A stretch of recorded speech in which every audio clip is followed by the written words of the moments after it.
I said I'll punch someone, and yesterday I was nearly close to punching someone because we're in the park, kids in the park, whatever, like, Danny Aarons, what do you they said your name as well, don't just put it on me. Danny's like, can you just be a bit respectful? They're like, oh yeah, sure. And then we proceed to carry on our walk. And my cousin sends me a video going, oh my God, my little sister's like school friends have just posted this on their Snapchat and they're filming us, Tennessee and Danny, in the park, like, two public people in a public park. Yeah, who would have thought it? I guess to them it is crazy, but it's going to be even crazier when I punch you.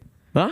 Okay, babes, I really just want to take a moment to dissect this clip from the Punchin podcast that I find quite distasteful. Please subscribe. In this clip, Tennessee, clearly states that they're in a park with a bunch of kids screaming Danny Aarons. When he asked them to be respectful, they compiled with ease to the point that this influencer couple was able to finish their walk without any additional issues, until she later finds out through her cousin that she was being filmed from a distance and put onto kids' Snapchats. The guy Danny replies with, two public people in a public park. Who would have thought it? Yeah. Sort of implying that they're any regular person. While that statement is partially true, you do expect to see people when walking in a public park. However, how many times do you see your favorite influencers? And they clearly seem to be quite aware of the public environment, which I should remind you is not only a park, but a typical hotspot for younger crowds. Their discussion on this experience not only makes them sound insufferable, but showing the kind of expectations they expect from the surrounding world, or at least how they view themselves on a higher pedestal when being perceived by fans. I don't want to invalidate them, but I feel like if you have this kind of platform, one that gives you the luxury and the title to be an influencer with younger fans, you should expect there to be people wanting to greet you, especially if you're aware that you're going to be in a public environment. And while I completely understand wanting to be left unbothered, if you don't create a boundary with your fans and you get mad at them, especially if they are children who never get the opportunity to meet the people they look up to, then you have to take a little accountability for how they come up to you, but more importantly on how you react. The way she implied it, at least, made it seem like the children weren't giving any issues. Outside their initial excitement to see their favorite creators in public, she says that they listened after being told to be respectful. And with the phones and being recorded, there really is only so much you can do, especially in a society where phones are heavily relied upon and arguably make your job possible. I'm not anywhere near influencer status, and I get the occasional customer recording me on their phones. Also, I don't want to play this card, but I'm sure you've been filmed before, from fans or people that saw you and didn't want to interrupt you. So why are you so surprised? And where exactly is this aggression and fantasy to punch kids coming from? I want to note that this would be a different argument if they were described as adults, not kids. It just feels like she's so comfortable with the sound of her own voice and people just letting her speak without repercussions just by the way she throws out these threats. She says it with all her chest in a way she finds amusing. Just very entitled, bratty, and quite concerning behavior that's nowhere near cute. And just by the fact that their team, I'm assuming they're big enough to hire people to edit and repost these clips, feeling comfortable enough to use this as one of the ways to promote the podcast makes me feel like this is a horrible first impression of who this person really is. Just this being reposted into a clip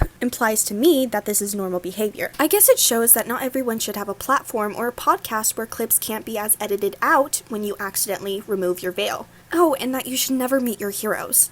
I don't know, I just think it's ugly behavior to threaten the young audience that keeps you relevant. Maybe even pays your bills. That's all.